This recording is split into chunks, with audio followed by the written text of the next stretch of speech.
નમસ્કાર દર્શક મિત્રો, ભારત સંદેશ ન્યૂઝમાં આપનું હાર્દિક સ્વાગત છે। સમાચાર છે જામનગરથી।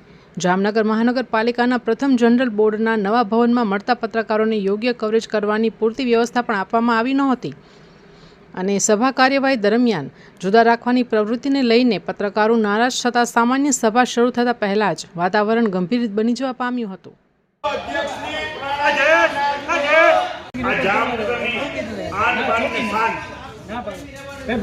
ચોથું સ્તંભ કહેવાય, પત્રકાર એટલે ચોથું સ્તંભ કહેવાય।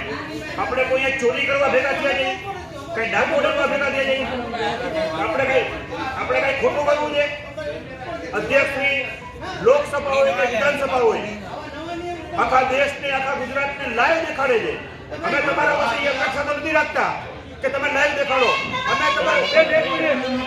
અમે તમારી પાસે ખાલી એટલી અપેક્ષા રાખીએ છીએ કે આ જામનગર શહેરના વિકાસ માટે આપણે બધા ભેગા થઈ જાય। લોકોએ આપણે મત આપીને અહીંયા મોકલેલા છે, આપણી પબ્લિકને આપણી ખબર પડી જાય, લોકોને ખબર પડી જાય કે કોણ એના હકમાં વાત કરે છે, કોણ એના હકમાં વાત કરે છે।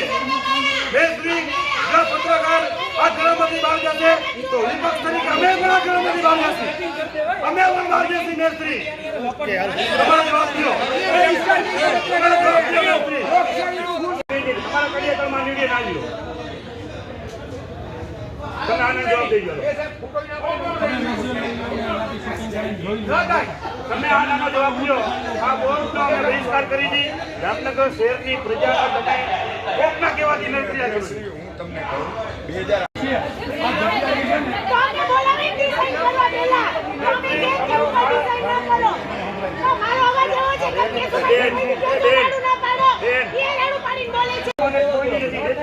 તમને પણ કહું